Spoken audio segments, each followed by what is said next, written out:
that okay, so let me remind you what we saw in the last class. We performed this quantization of bosonic string. This quantization, we performed this quantization in an elaborate manner using this phase-space quantization technique. But let's now remember the end result. The end result was as follows. The Hilbert space of our theory was made up of 2 into infinity times oscillators times functions in 26 functions of x or functions of p in d variables, where d is the dimensions we say. That was our Hilbert space. Okay. Now this Hilbert space was the Hilbert space of was too large a Hilbert space, as we see from the fact that we have functions of d variables. The correct Hilbert space should have functions of d minus 1 variables. But okay, and the fact that this Hilbert space was too large was told to us by a constraint that we had to impose on this quantum theory. The constraint took the form of an operator equation that was obeyed on states.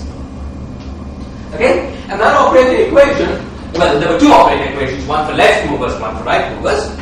And the operator equations were, so let's call this n tilde, and also alpha prime by 4n squared is equal to alpha prime by 2 2n minus 3. Okay, just remind you where all these terms came from. This term here was just the you see the constraint effectively was simply the Hamiltonian on the worldsheet of the string is equal to 0. Or more precisely, the Hamiltonian could be written as a sum of a Hamiltonian for left movers and Hamiltonian for right movers. Independently, the left moving Hamiltonian and right moving Hamiltonian have to be 0.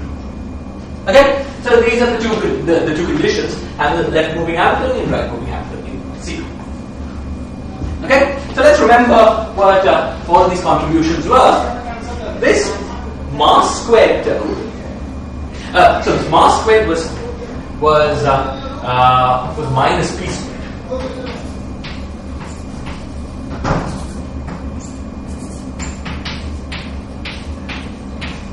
And was simply the contribution to the Hamiltonian from the kinetic term for the zeros. Okay, it's the same. This is the kind of Hamiltonian we got in particle mechanics, for the reason that we have the same Lagrangian to the zero modes as we have for quantum mechanics. Okay? The factor of 4 is the fact that we've divided the Hamiltonian up into left moving and right moving part. There is a factor of 2. Fine. Okay. The stuff on the right hand side is new. Okay? The stuff on the right hand side is new, and it corresponds to the contribution of the Hamiltonian from the oscillators. Remember, in both for the left movers and the right movers, we have a sequence of oscillators of frequency 1, 2, 3, 4 up to infinity. N and n tilde here are shorthand notation, which denotes the weighted occupation number of the oscillators. So let's write that down. N is equal to sum over little n, n, n. N tilde is equal to sum over n, n, n tilde, where n, n is the occupation number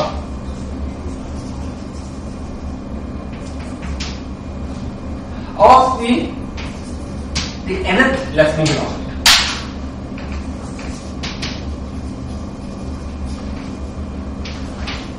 Similarly, n tilde is the occupation number of the nth right moving oscillator. Okay? So, this is just a standard Hamiltonian of a system of harmonic oscillators. So, omega, the frequency, times occupation number. A sum total of the oscillators. Okay? So, what we had in the end was a bunch of oscillators times functions of 26 variables and a constraint imposed on the system, the constraint being Hamiltonian 0, which gave us this equation. Okay, now what does this mean? What does this mean physically? You see, this part, this p mu, is implemented on wave functions by differential operators. Okay? So, So if you try to write down a wave function, a wave equation, if you try to write down this constraint as a wave equation on states, you would get, if for a moment we concentrated on states with particular, that were eigenstates under these occupation numbers, what you would get from here would be two things. Firstly, since we've got the same thing here and here, by subtracting these two equations, we come to the conclusion that the only allowed states are those for which the left-moving occupation, this left-moving level number n, is equal to the right-moving level number n. Okay, so that's our first conclusion. N is equal to n tilde on allowed states.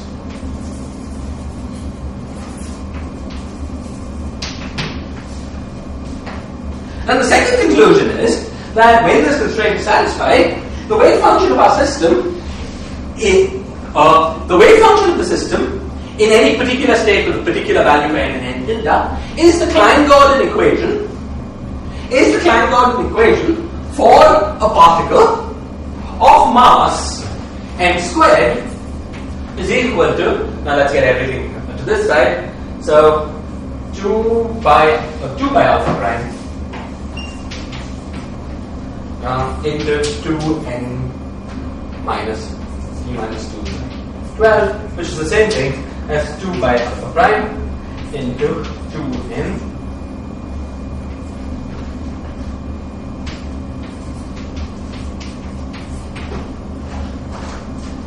because this equation simply becomes p squared plus m squared is equal to 0 with this particular value for the mass, and that is the Klein-Gordon equation for a massive particle with that value of mass.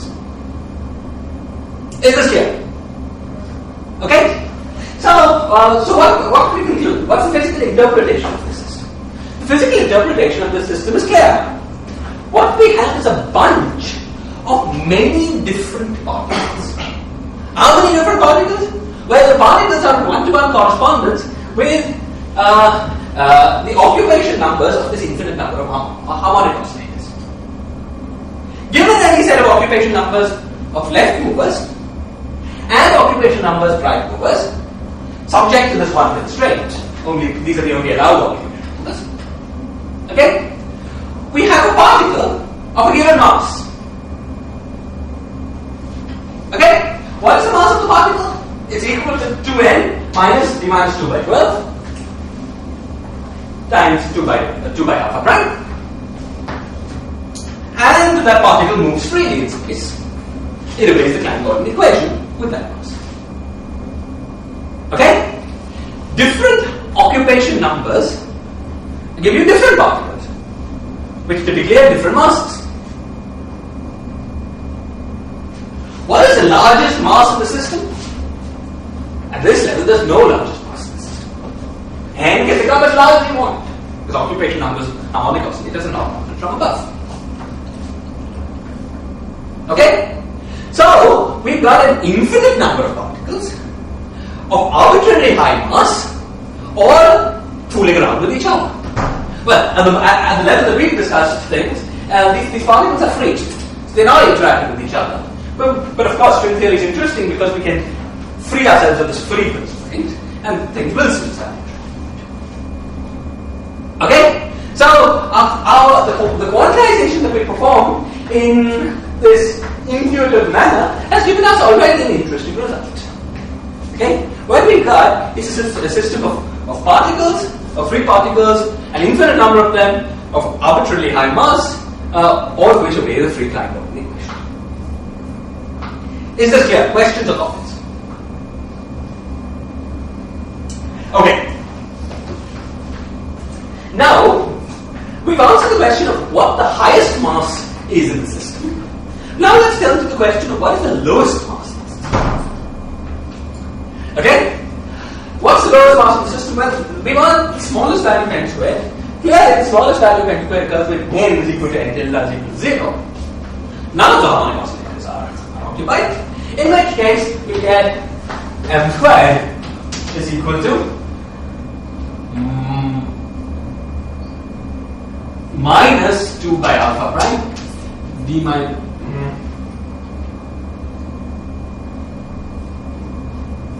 d minus 2 by 12. Okay. Now, the thing that's worrying about this formula is the minus.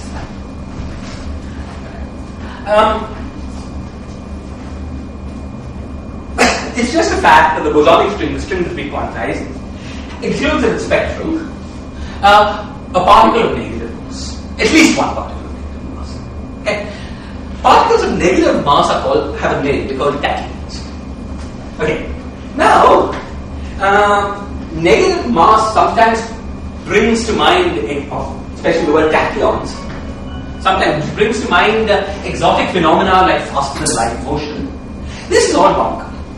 You see, negative mass, in order to understand what it means for a particle to have negative mass, you should think of the mass as the second derivative of the potential for the particle, for the phi field, for the field described in the particle, about x equals about the value field equals 0. Okay. Generally speaking, I mean, if you've got a stable theory, if you're doing perturbation theory around a stable minimum, okay, then the second derivative is either 0 or in most cases positive. It tells you that you move your field a little bit away, it wants to roll back to phi equals 0. Okay? The positivity of the second derivative is the mass squared, as we said, and the positivity of that second derivative is the positivity of mass. However, suppose you are doing an expansion, you're trying to do an expansion in perturbation theory about a potential which curved the other way, which is negative second derivative. If you wrote down the Lagrangian of the particle, truncated quadratic order, you would write down the Lagrangian of the particle with formally negative mass squared. What is negative mass squared telling you therefore? What it's telling you is that the point around which you're writing down a perturbation theory in your Lagrangian is not a stable minimum. There's an unstable direction in which you move. You can see this clearly if you try to solve the equations of motion for a Klein-Gordon system with negative mass squared. You find that at low enough frequencies, low enough wave numbers, like wave numbers smaller than mass, or wave, whatever, inverse wavelength smaller than mass, you will find that the solutions don't oscillate in time, but exponentially grow and decay. Okay? Which is a characteristic of an unstable system. Okay. So, while there's nothing pathological, there's no faster than light travel, nothing theoretically pathological about negative mass squares, it does indicate that if you're trying to do a perturbation expansion of some sort of theory, you've started about a particularly unfortunate point. It tells you that you've started about that point. If you want to deal with this, you should find the true minimum of the system if it exists. Move there, and then do your expansion about it. Then you have all positive masses, and you'll be able to do a usual perturbation theory with no intranet divergences. Okay? So, we've hit upon an unfortunate and undesirable feature immediately in our study of the bosonic string. Now, namely, the fact that we've discovered that we've got at least one unstable direction in our perturbation theory. This theory, whatever it is, we've been unfortunate enough to expand this theory, whatever it is, we know what it is, about an unstable motion. Now, this problem, well, the question of whether the bosonic string, the theory we are describing here, does have a good stable point about which to expand, or just some sick theory, with the maximum and the bottom potential, is a fascinating question, which has not yet been resolved, in my opinion, clearly one way or the other. Okay? However, so this theory that we've understood how to quantize in class so far has not proved useful for physics so far. It's just some formal thing. However, there is another system that is very closely related to this. A theory, a worldsheet theory of quantization is very similar to the one we performed, which includes, in addition to bosonic fields on the worldsheet of the string, some fermionic fields. Okay? In that system, this problem goes away. Okay? So, all physics that is done with string theory and with perturbative string theory is done with the fermionic string, the string theory that does not have this fermionic. Okay? However, Dealing with that string is technically complicated by the fact that you have to deal with fermions and the fact that you have to introduce notions of supersymmetry. Because the string on the well, the action of the well shape, the string is supersymmetric and sort of unnatural to talk about that without giving you a little introduction to supersymmetry. Okay? So, in any course of string theory, you're faced with these crossroads, and different times of teaching this course I've chosen to go different ways. But this time we're going to go along the route of Polchinski. That's we're going to say, look, believe me, that when you grow up a couple of months from now, or 3 months from now, we will tell you about the string that doesn't have this problem with it. So even though it's a problem and it means we can't do real physics with this system, allow me to forget about that fact and go on with the system, because you will learn in a technically simpler setting, many lessons that will be useful, that you will be able to bodily carry over into the more complicated setting, where you have a string with fermions of the well sheet and you have no tachyons. Okay? So actually I've never taught the course this way, but partly because when I was a student I found it very unsatisfying. But one should experiment in life, so this is the way we're going to teach it. We're going to go this time. Okay? Regarding whether we have chosen the wrong vacuum in bosonic string theory, yes. Can we really answer it without going into string field theory? I mean, from remaining within the realm of string quantum mechanics? Well, you see, one way to try to answer this might be using renormalization group techniques for the well sheet. You know, the most, while string field theory is proved very useful in the study of open string theory, tachyon condensation in the open string. It's not proved very useful so far with the study of tachyon condensation for closed strings. The techniques that proved useful there have been different techniques. Techniques that try to go off shell by using renormalization group flow techniques to well shape the string, which are purely first quantized techniques. Okay? So I would say that is, for instance, the Adams-Polchinski-Silverstein paper that described the decay of cones to flat space, use that technique. Now, I would say so that techniques are not a barrier. There's no conceptual barrier for techniques. Yeah? I think first quantized string theory might well be enough. It's just that nobody's come up with a good way of addressing this question so far. It's very possible that the bosonic string is just itself, just by itself, a single theory. Okay? On the other hand, as we will see, we'll go with months studying this theory, and apart from the tachyon, we find no other problem. Somehow I find that it could be that it plays into the game in some way. But basically, nothing is not a Barnett solution. Okay. Good question. Now the question's not answered. Okay? So I'm going to ask your leave to suppress your discomfort with the fact that we're working about an unstable minimum, and let me continue for the next 2 or 3 months, and then we come back and cure this problem. Okay, good. So that's fine. So we've got a lowest mass particle with just indicates instability. Okay, but let's look at the next part. Okay, other problems will also be the next part. So let's set n is equal to n tilde equals 1. This we can do, remember, because we got a harmonic oscillator with frequency 1. So we can excite 1 unit of that harmonic oscillator. Okay, then what do we get? Okay, so firstly let's count how many such objects we have. Well, we had d minus 2 options. Remember what we could do. What state is this? This is alpha I, and we call this minus 1 on 0, alpha tilde j minus 1 on 0. Remember our notation? This minus 1 was the level of minuses were creation operators. 1, 2, 3, 4 label the frequency of the oscillator. Okay, so I'm acting on the vacuum with the creation of one creation operator frequency minus 1 on the left, of frequency 1 on the left, and one creation operator of frequency 1 on the right. Clearly this sets n equals 1 and n tilde equals 1. Clearly this is also the only way of getting n equals 1 and n tilde equals 1. because you either excited two excitations of the harmonic oscillator frequency 1 or one excitation of the harmonic oscillator at any other frequency, you would go above n equals 1. Okay?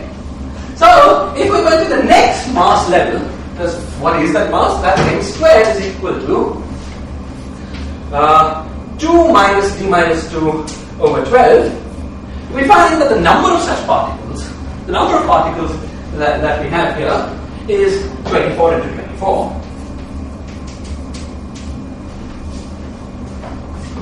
Because each of I and j run over 24. D minus 2 into d minus 2. Sorry. D minus 2 into d minus 2. Is each of I and j run over d minus 2 values. Okay? We've got so many components of the particle, so many fields for a particle of this mass. Now, there seems to be a more if you look at this answer, there seems to be a more serious problem with this answer than the problem of the instability of the atom. And this problem seems this problem that appears when you look at it is the following. Look, this particle, wherever it is, clearly transforms under space-time rotations because it has a vector index times another vector index. Okay? But the particle appears to be one of non-zero mass. We'll come back to that in a moment. And now, the problem is the following. You see, it's a general property from group theory, from the study of the representations of the Poincare group, that massive particles transform in representations of SOD minus 1. Is this familiar to you? Basically what I'm saying is that when you look at the wave functions of a particle, you have both its momentum as well as its spin directions. Okay? But you can always go into a frame in which the momentum is 0. And in that frame, the part of the Lorentz group that's unbroken by this choice of frame is rotations. So rotations must be expressed. This particle must transform in some representation of this remaining unbroken rotation group, which is SOD minus 1. Okay, now how many of you are familiar with this Wigner theory of representations of the Poincare group? So only a little bit. Oh, little bit. Okay, this is something I'm not going to teach it here. It would take too long, but it's something I strongly recommend that you learn about. Okay, representations of the Poincare. Okay, which tell you that in general, for a massive particle in d dimensions, it must transform in representations of SOD minus d minus 1. Okay, this is in 4 dimensions. That's familiar analog. The massive particles transform in representations of SO3. Okay, now this seems like a problem because these states here clearly do not transform in representations of SOD minus 1. Okay, so let me work the problem by suppressing the fact that they're both left movers and right movers. Okay, let me think of just the left movers for a while. Okay, you've got objects. You've got 24 different states, d minus 2 different states, each of which clearly, and these states clearly transform in a vectorial representation of SOD minus 2. Okay? Now you can ask, is there any d minus 2 dimensional representation of SOD minus 1 such that it includes all the states transform as vector of SOD minus 2 and there are no other states? Clearly the answer is no. The nearest thing to this kind of representation is a vector of SOD minus 1, which in addition to these d minus 2 states which transform as vector of SOD minus 2 include a state which would be a singlet under SOD minus 2 but is needed to complete the multiplicative full vector of SOD minus 1. Is this clear? Good.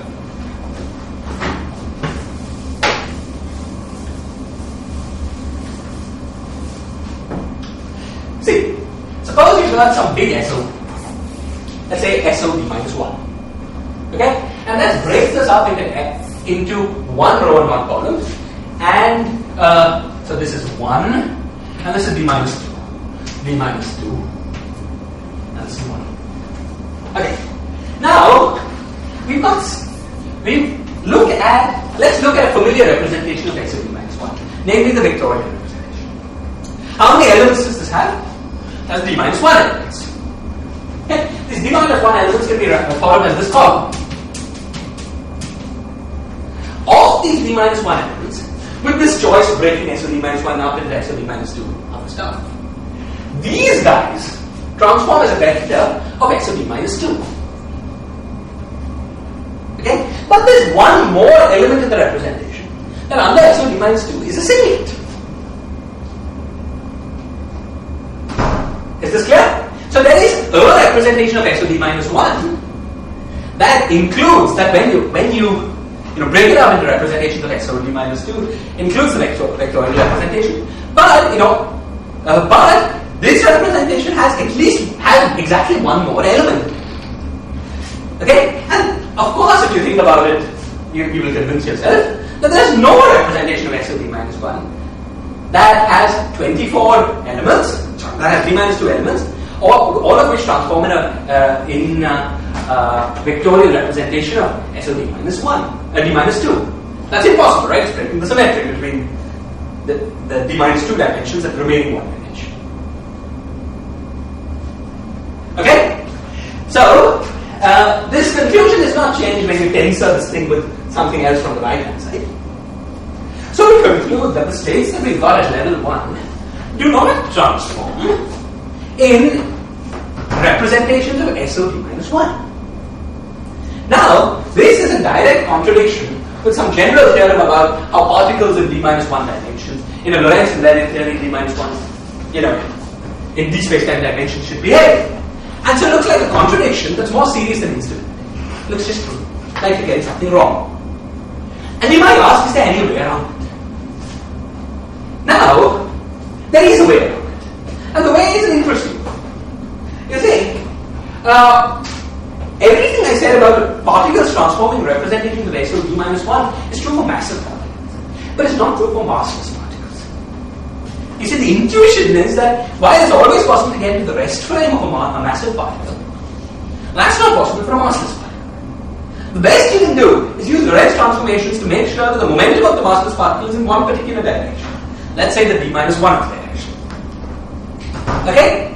Now, once you make this choice of frame, the rotational part of the symmetry that you have left is SOD minus 2 rather than SOD minus 1. Is this clear? Because time is special and the x direction is special, or D minus 1 direction is special, the other directions are all equal. Okay? So, and this intuition turns out to be correct. Wigner's general analysis tells you that massless particles, fields for massless particles, transform in representations of SOD minus 2 rather than SOD minus 1. Okay. So, perhaps this is what's going on. Okay? Perhaps what's going on is that this particle at level 1 is massless. If that were true, all of this would be consistent. Okay? Now, when would that be true? Well, it would only be true if 24 was equal to D minus 2. So it would only be true if D was equal to 26. Okay? So, we tentatively move on here.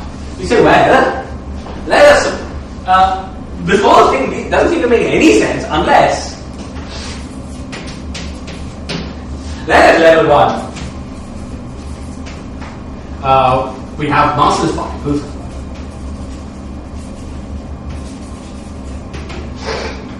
And perhaps we can be, we can respect Lorentz invariance and Wigner's theorem. Okay, but you might think now we're on a very slippery slope. Because you might think, well, the way we've done things, we always have things or manifesting representations of SOD minus 2, but you're going to have a hard time building things up in representations of SOD minus 1. You wiggled out of it at level 1 by saying this guy is massless, but unfortunately, if you're massless at level 1, you can't be massless at level 2. So what are you going to do in the next level? So let's see. So it's a question here. So let's work with level 2. So now we're working with n equals to n delta. Now what? Firstly, let's list all the states that we have here.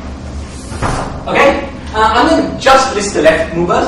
We're going to tensor this with whatever we have with the same thing for the right movers. Okay? All the group theory, everything works sector by sector. So let's just list it out.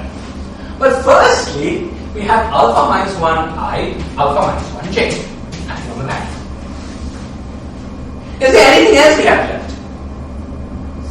Very good. We also have alpha I minus 2 acting.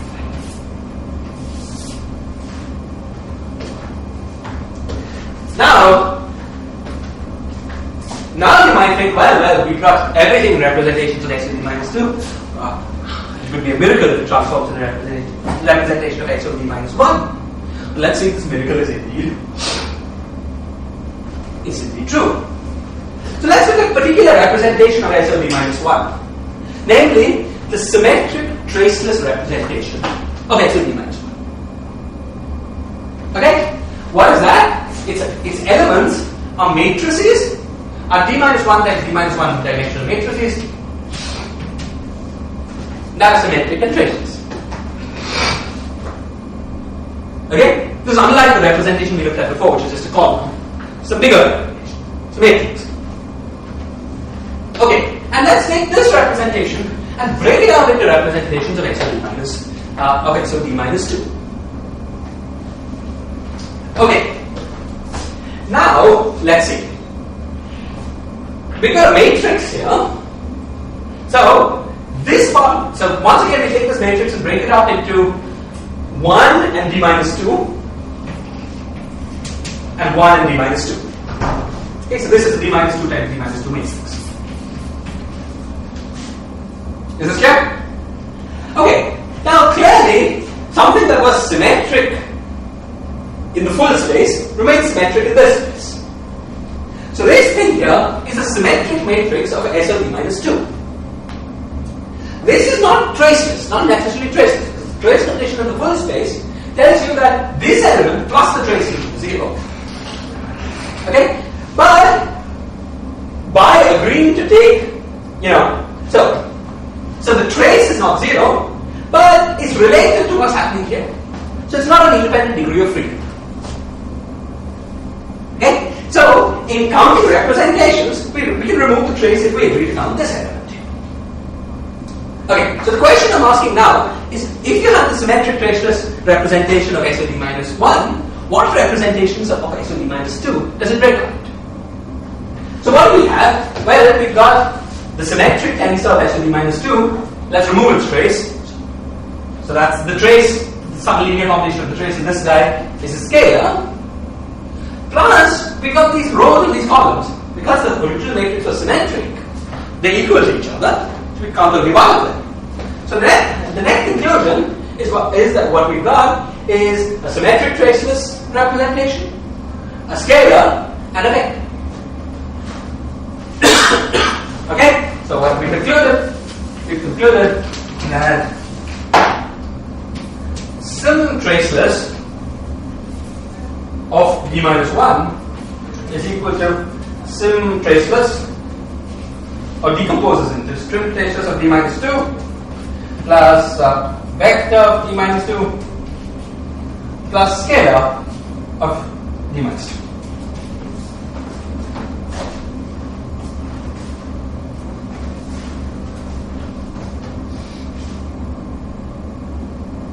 This is clear. Look, madam, you're unhappy.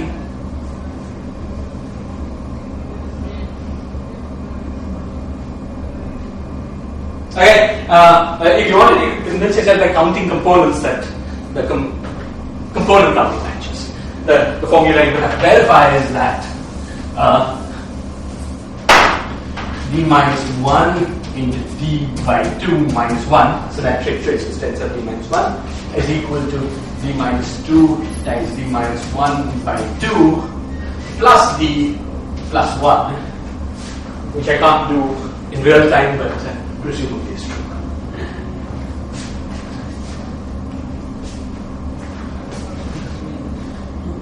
Sorry, and this is this plus d minus 2 plus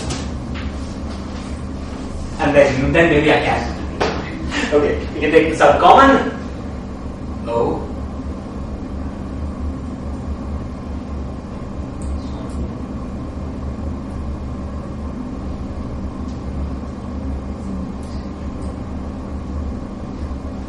That's right.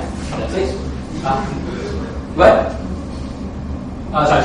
Let's get this straight.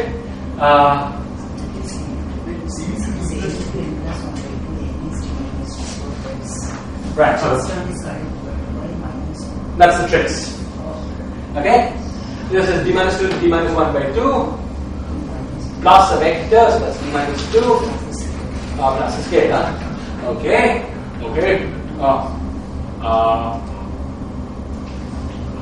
Let's just check this, right? So since we start getting on it.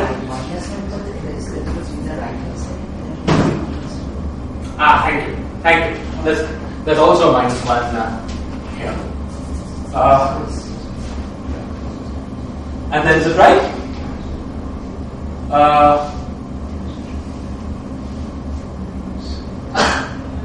Okay, let's just verify this. So what is this? So this is d squared minus 2d minus 2 over 2. And what is this? This is d squared minus 3d plus 1 plus 2d minus 4. Oh, this is plus 2. So over 2. This is d squared minus d. Thank you. So it's correct. Okay, sorry. Okay. Now, why have I said all of this? I've said all of this because what we have here is precisely this combination. You see, under SO d minus 2, we have precisely a vector and a symmetric tensor, which can be thought of as a symmetric trace, is tensor plus the trace. So the representation content that we have under SO d minus 2 is precisely of the sort that nicely combines into an SO d minus 1 representation.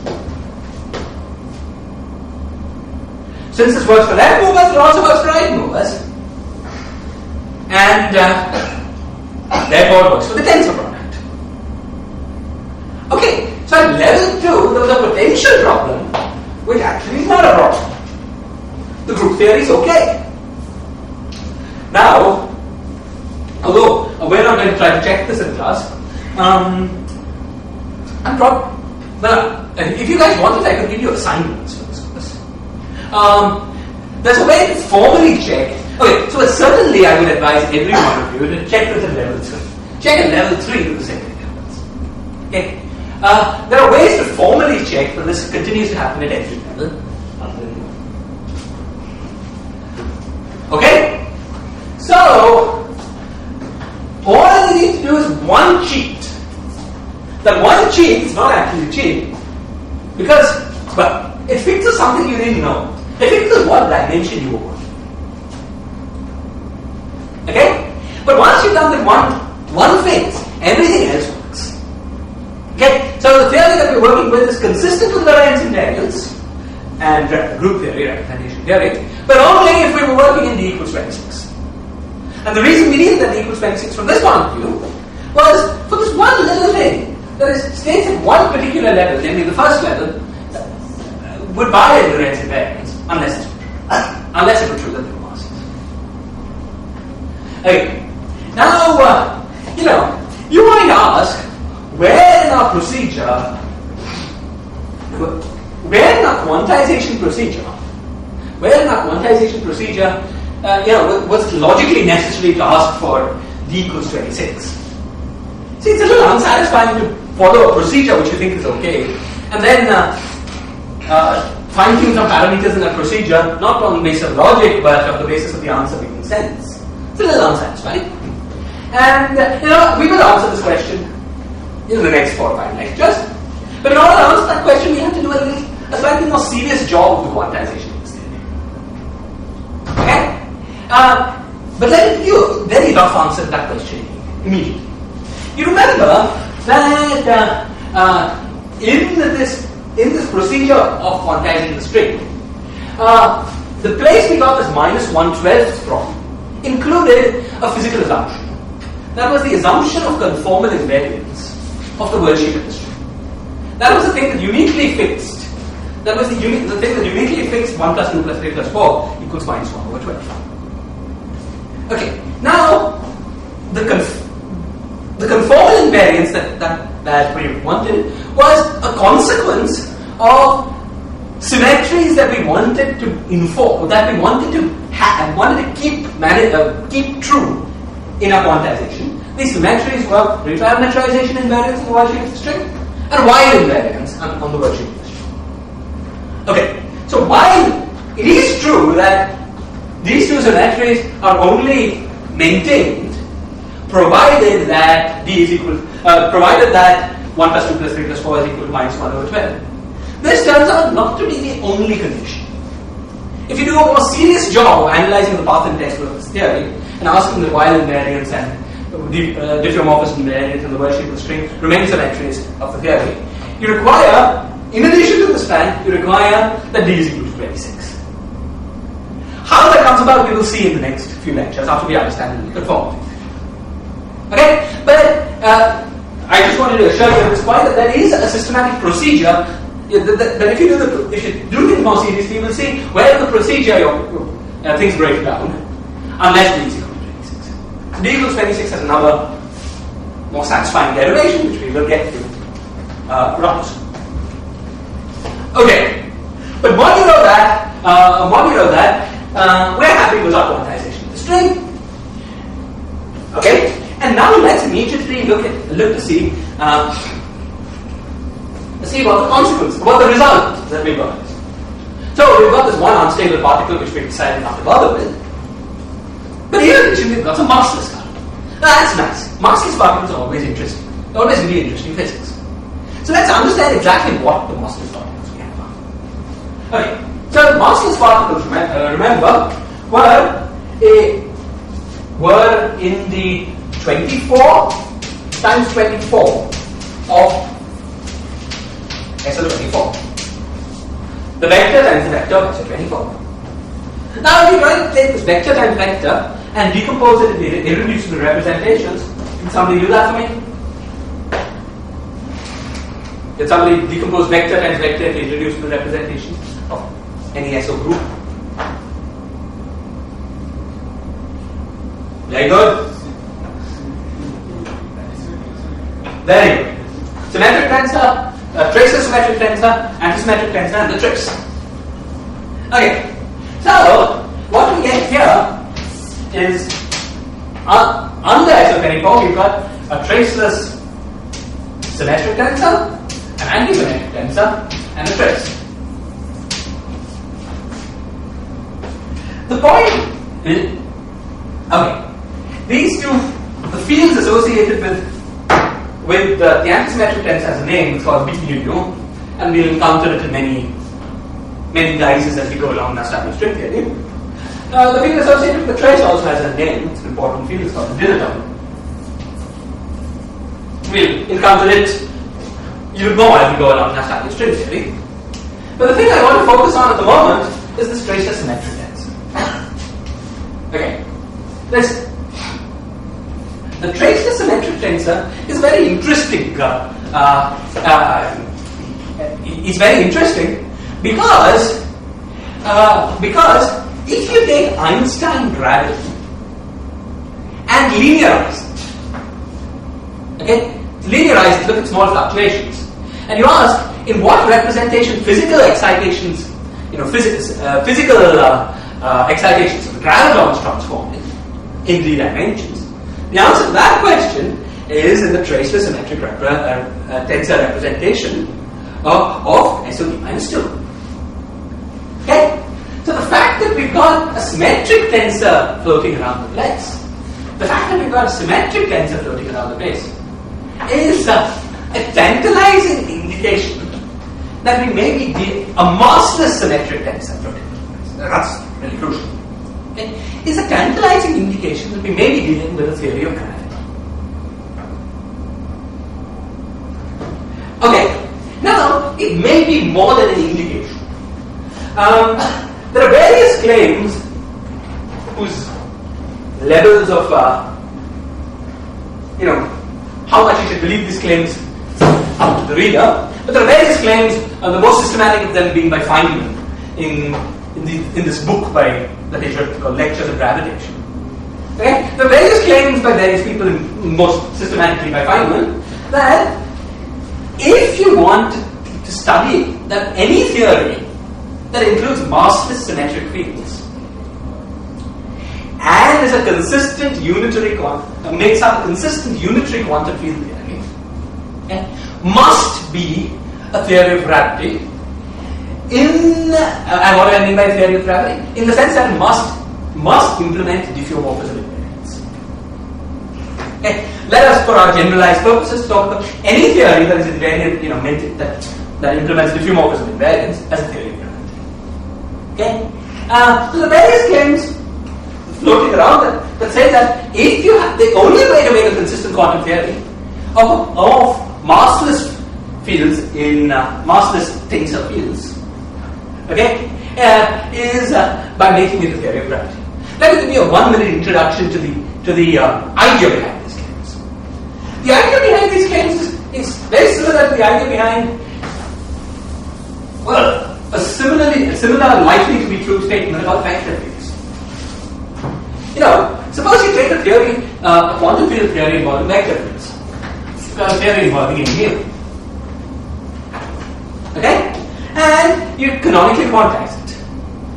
When you do the canonical quantization in the direct and indirect fashion, you get a mu dagger. You get you get okay, and you define a mu dagger, a mu as the object that anti-its vacuum. So that's creation operator. You get the canonical commutation relation a mu dagger equals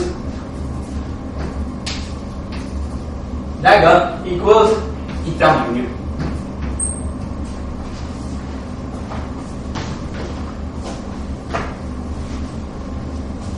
Okay, what else could it have been? If it's got Miller. Now when mu and mu are spatial indices, this is a standard commutation relations for a harmonic oscillator. When mu and mu is time, these are the wrong commutation relations for a harmonic oscillator. Okay? It's for time this becomes annihilation of creation is equal to 1 rather than creation with annihilation is equal to 1. Okay? And that leads to all kinds of trouble. Basically conflict with unitarity, with boundedness of the energy spectrum. Okay. So you might think that it's really hard to build, because of this problem, you might think that it's pretty hard to build a consistent quantum theory with massless electromagnetic fields, with massless vector fields. And the fix to this turns out to be,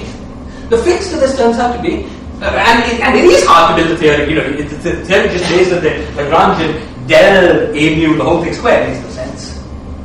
But there is a fix to this, and that is introduce a gauge symmetry into the problem, which allows you to, which is so large that it allows you to eliminate the time-like degree of freedom. This is the usual Maxwell gauge symmetry. If you eliminate the time-like degree of freedom, then you have only states with positive norm and you have no trouble. Okay? The problem is even more serious when you look at the theory of gravity. When you look at the theory based on symmetric tensors. Because if you look at the theory based on symmetric tensors, you've got T plus A mu A alpha beta, and then this has got to be A mu eta mu alpha eta mu beta plus symmetric. What? One of them should be a dagger. One of them should be a dagger. Okay? And once again, these are perfectly sensible canonical commutation relations where everything is space. or actually in this case when both are tiny. Because then there are two minus signs. But when you have one space and one time, you have trouble. Okay, you get the wrong sign computation relations. Okay, and in order to cure that, you need a gauge invariance once again. Something that will allow you to eliminate the bad degrees of freedom. And basically, these arguments are trying to show that the only way to make sense of a massless blah blah blah theory try to argue that the only consistent gauge invariance in this theory is certainty of opposites, which is a maximum symmetry. Okay. Now, I don't want to go on with these general arguments very much, because who knows whether they're true. Such general arguments or make lots of assumptions, and assumptions might be violated and so on. However, the basic idea seems plausible. It seems hard to make. Certainly, there are no examples of theories, interaction theories, interesting theories with symmetric fields that are massless and that don't have diffeomorphism invariance, therefore not theories of gravity. Okay, so this is the fact that the bosonic string has massless symmetric components is a stronger indication than you may first find out. Okay, that it is a theory. Okay, however, of course, we will see this in much more detail than these words. We will see as we go along in our study that what we're building is the theory of gravity. Supposing, okay, this is probably support results. Supposing it turns out that whatever we see as quantum mechanics, it turns out to be a very special piece of a classical theory. Then doesn't that violate Bell's inequalities? probably going to. Yeah, I think that's. Well, I don't know that much about it either, but it's not easy to reproduce quantum mechanics by any classical theory, right? There were these sharp inequalities that were tested experimentally.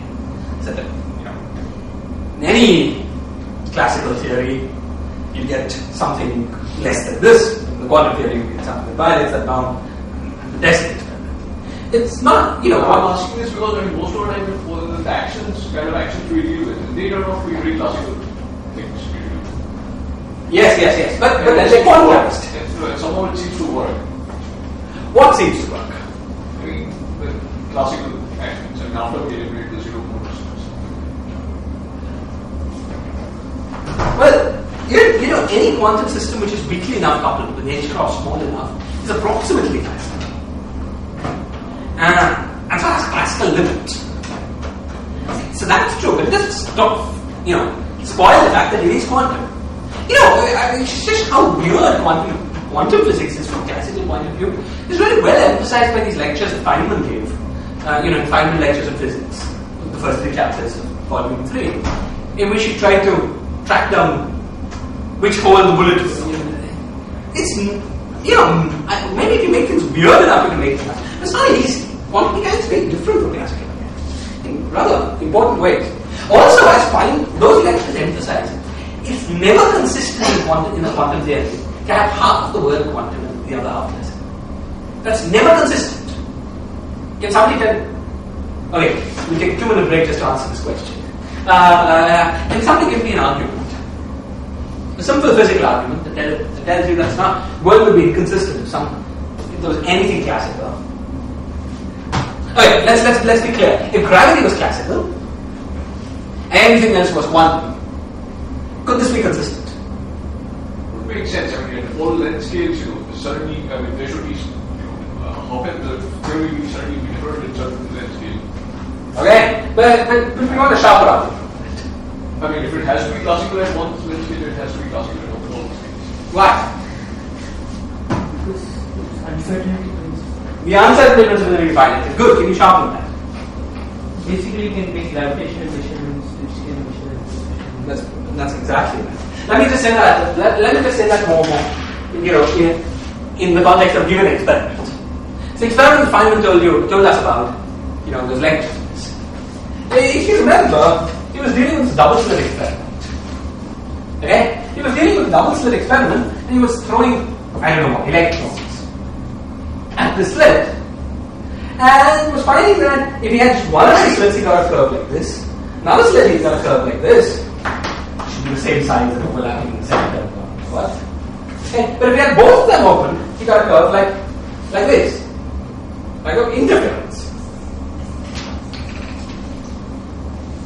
And this, he was very puzzled by it. He was saying, well, presumably electrons either go through that slit or go through that slit. Presumably the electrons that go through this slit don't care whether this one's open or not. So how can it be that what you get when both slits are open is different from the sum of what you get when each one is open? And then he tried to track it down, with an experiment. He said, well, let me do the following. Let me keep both slits open, but see which one the electrons go through. If I can do that, it must be that I get the sum of those that go through the first plus those that go through the second. Okay? So how do you try to do the scene? Try to do that by taking a photon gun, and shooting these photons at the electron. And then measuring the scattered photon. From difference in direction from which the photons came, you could see which one the electron might be. Okay. But then he had a problem.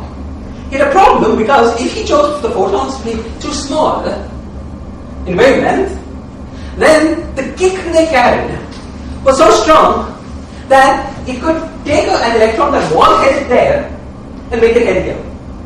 It was strong enough to kick the electrons enough to smear out the interference pattern. On the other hand, if we make the photons too large, because of the big wavelength of the photons, you couldn't detect the direction of the measurement was not sensitive enough to say whether the photon was coming from being scattered from here or from there. And it was precisely at this point. If you try to make the photons large enough so that you didn't kick the electrons enough to smear out the interference pattern, you made them so large that you couldn't detect which slit the electron came through. So as a function of photon size, as you took the photons very small, you would be able to see the electrons, you would be able to see which slit the electrons came through, and you would find this interference pattern, some of these two. Then you make the photons larger and larger and larger and larger. Your resolution of where they came through becomes lower and lower and lower, and the pattern becomes nearer and nearer to this. Okay? Quantum mechanics lives on the edge of not making sense. It's very finely tuned theory. Okay, now suppose these photons have been classical. Then you see, you can make the photons very small and yet very small energy. Making them very small, you'll be able to detect which slit the electron came through. Making them very small energy, you would kick the electron almost not at all. So had you had quantum electrons interacting with classical photons, the theory wouldn't have made sense. Or at least would have to be greatly different. Okay? Everything has your photons to open gravitons. It just wouldn't work in quantum mechanics if you had some particles of classical and others that weren't. Precisely because you would violate the concept. Okay, so that was a philosophical aside. But okay, good. The need for quantum gravity, good. Okay, any other questions or comments before?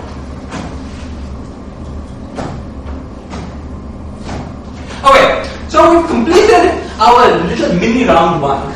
We've completed a little quantization of the bosonic string, and we've seen the result. We've seen that we get master spin 2 particles, so presumably that counts. Okay, now we're going to go back and do things more systematically through a more detailed study of the kind of quantum theory influence in the world shaping string that they conformity theory. So that's the plan for the next few lectures. Relatively thorough study of conformity theory. Okay? So let's go.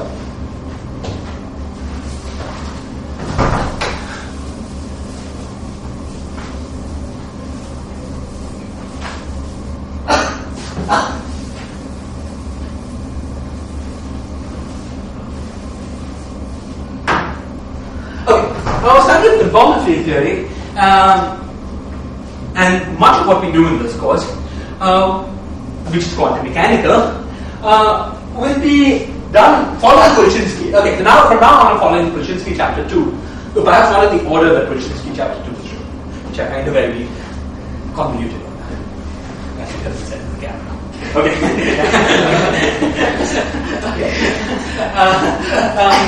Okay. So the study of conformity theory, but much of the other quantum mechanics we do, will be using the path integral formulation of quantum mechanics.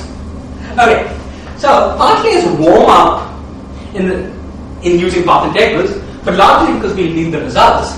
And now we can use path integrals to derive two or three famous results in quantum, and they have analog classical field theories relating to symmetries. Okay, so the first thing I'm going to do is to derive the Nova theorem. Okay, using the path integral formulation of quantum mechanics of quantum field theories. Okay, so firstly, what is the path integral formulation? Well, how do you know? There's some partition function which is defined by an integral over fields and an exponential of I times some action, which is function. In quantum mechanics, those fields are functions of time only. In quantum field theory, those fields are functions of both time and a certain number of space dimensions. We're working in 1 plus 1 dimensions, so our fields will generally be functions of time and one space dimension. Okay. Now, interesting objects that you compute in quantum field theory, and will be of great interest to us as we move on in the course, as you will see, are correlation functions. That is, objects of the following form.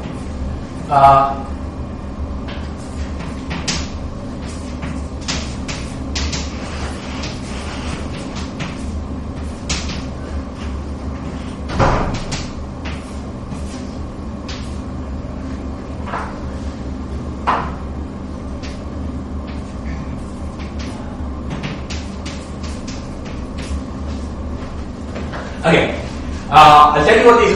First thing, let's define terms. X1 and x1 to xn are positions on the field theory space, which in this case is 2-dimensional. Okay, I often use the symbol x to denote both the space and time. It's xb. Okay, now what are these O's? These O's are any local function of the field theory. Okay, so. O's are called operators, local operators, and for instance, if the fields of the theory, as will be the case in the Bolognese string that we studied, are x mu of sigma 1 and sigma 2 or sigma and tau, then you can make many local operators out of x mu.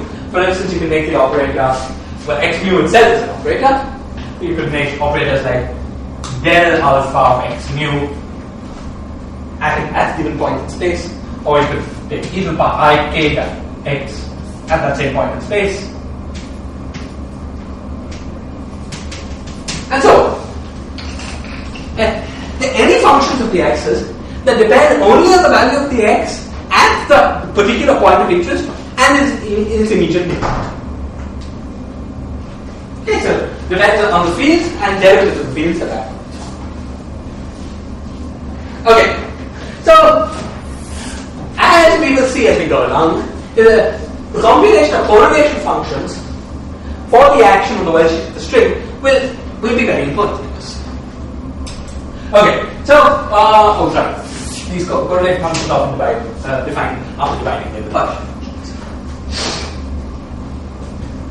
So now we're going to try now to something that I will often do in this course is work interchangeably with the Lorentzian and Euclidean formulations of quantum field. Okay, so you might find me switching this is to minus s, in which case I'm working with the Euclidean action. Okay, when we actually move from when we actually need it for physics, that is, when we actually use Euclidean action for the worldsheet of the string in order to do a calculation, we justify this very carefully.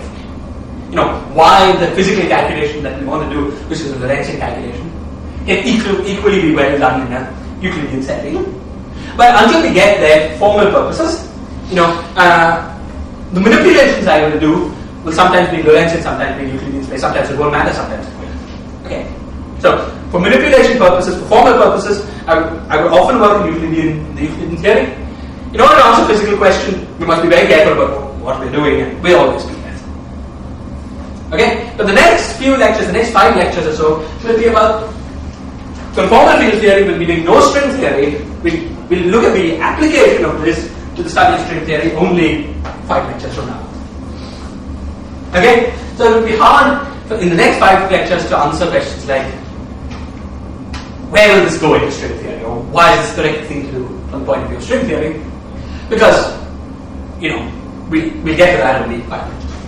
Okay, this is just formal exercise for studying a kind of quantum field theory at the moment. Of course, the reason we're studying this is this kind of quantum field theory that appears in coefficients. Okay, then. So, we will be interested in these objects in quantum field theory. Now, I want to derive certain well-known, but anyway, just set notation in case you haven't seen this way of deriving it, and well, it'll be very useful. Properties of these correlation functions implied by the existence of symmetry. Implied by the existence of symmetry in the theory. Okay, so firstly I have to define for you what is symmetry. So consider the partition function here that takes this form. Now suppose we find a variable change x is some function of x prime. Okay? Such that under the variable change, the path integral takes the same functional form when expressed in terms of x prime as it took when expressed in terms of x. Now z, if you just make this variable change into this integral, it turns into the integral dx prime exponential of minus s naught.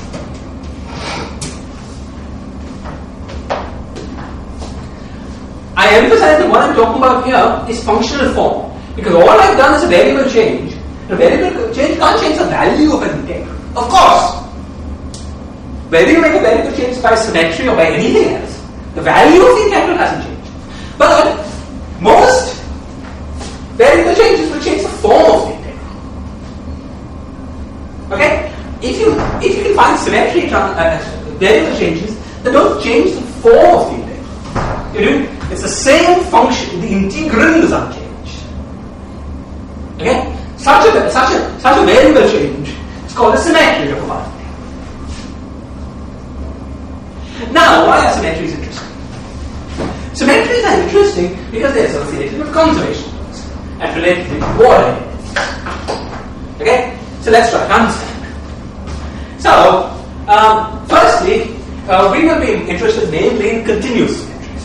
So symmetries that depend on one parameter, that when this parameter is taken to 0, it will take you to the identity transformation. Okay? So for such symmetries, we can take the value of this parameter to be very small. So infinitesimally, our variable change takes the form x is equal to x prime plus epsilon times some g. Okay? So in particular, it's true that if we make this variable change, just a second. Then when you wrote z as z in terms of x prime, yeah, you are not imposed any symmetry yet. Well, there is a symmetry if there exists a variable change, such that if I make a variable change, the integral does not change. Yeah. Okay, that's what it means for there to be symmetrical. Okay? Given an arbitrary path integral, there may or may not exist symmetry. Because variable change of identity, something is equal to itself, always exists, but that's true. We want more. Okay? So we're looking at symmetries that have infinitesimal versions. So that such that variable change takes that form. Okay, now what consequence can we draw from the path integral using the fact, please? Sorry, would you have some constant Jacobian which you're absorbing in the explanation? Yes. So now this is symmetry after you've taken care of the Jacobian. This result is true. Okay. So once you have re-expressed everything in terms of dx prime, what you have here should be e to the power minus x. There are many ways in which it could happen. Could be that the Jacobian is 1 and the action is 0. Could be that the Jacobian is not trivial, the action is not trivial, changes, but the two cancel. Both forms are interesting and See, in quantum mechanics, all that is important is the path integral. The action separately, measure separately are not distinguishable. Okay, good. So now let's move on. So let's make an infinitesimal variable change of this form. If our action was, if our theory was, if we have a symmetry, then making this variable change, we get the same, the same partition function in terms of x prime. But now, okay, that hasn't taught us very much yet. But now we will do the following. Let's take this epsilon, which was a constant in order for this thing to be a symmetry, and make it a function of field theory coordinates. Okay? So let's perform the variable change. X is equal to x prime plus epsilon of, let's call it sigma alpha, g of x. And examine what happens to the path integral under this variable change. So what do we get? We know that if epsilon is constant, making the variable change simply gives us dx prime exponential of I and s of x prime. Okay, let me do the argument will always be clean in place. There will be fewer i's. Okay? E to the power minus s of x prime. Okay, this would be true if epsilon was constant. When epsilon is not a constant, because that is not necessarily symmetry of the action, we will get a change. But that change must be proportional to a derivative of epsilon. To reduce to the fact that when epsilon was a constant, we got no change. So the most general thing must be del alpha epsilon and some function j alpha of x. This is it. Of course, you might ask, what if it has two derivatives? A function which is two derivatives of epsilon? And the answer is, well, if it has two derivatives, you can by integrating by parts transform one of the derivatives instead. There must have at least one derivative. No claim that it has one exactly. Okay? You might also ask, well, why is this exponentiated? Why not in the numerator? Why not keep it downstairs? The answer is the first order in epsilon, which is where we're working, is no difference. Okay? You can put things wherever you want it. Okay? Good. So, this is what we got upon making the variable change in the action, in the partition function. But, of course, since it's a variable change, the value of the partition function hasn't changed. Okay? So this is the same thing as integral dx exponential of minus s of x, the original expression for the partition function. These two are, as an expression, equal. Now, let me make a change of dummy variables and call x prime equals x. And then subtract these two expressions. So we get the equation, dx exponential of minus x minus s of x. And then we have a 1, let's expand this, leading order of epsilon. So we have 1 plus this business. So the 1 term, the term that was 1 cancels, meaning subtraction. That business survives. So times integral del alpha epsilon j alpha of x is equal to 0.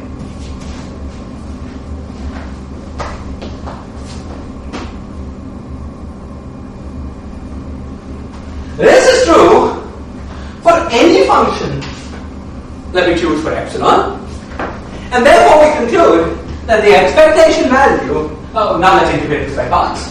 Sorry, let's integrate this by parts. So we get epsilon here, del alpha here, with a minus sign here, okay? Okay, we can choose epsilon to be anything we want, a delta function in particular. That tells us that the expectation value of del alpha j alpha equals 0. Okay?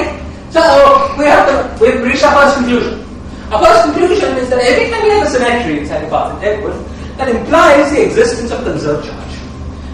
We've not fully proved that yet. We've only seen that it implies the existence of a charge whose that has a current whose expectation value vanishes, whose expectation value of divergence vanishes.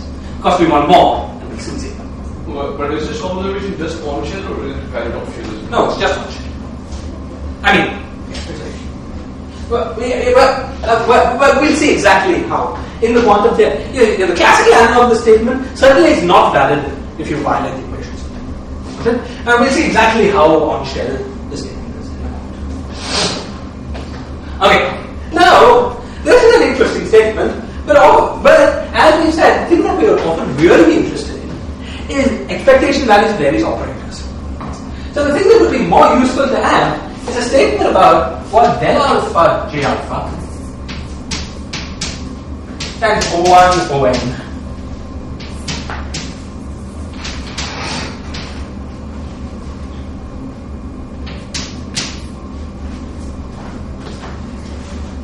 gives. So what is this? That would be the more interesting statement.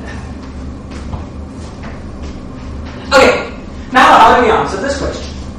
Well, let's try the same manipulation as we did above, but by inserting some operators into the problem.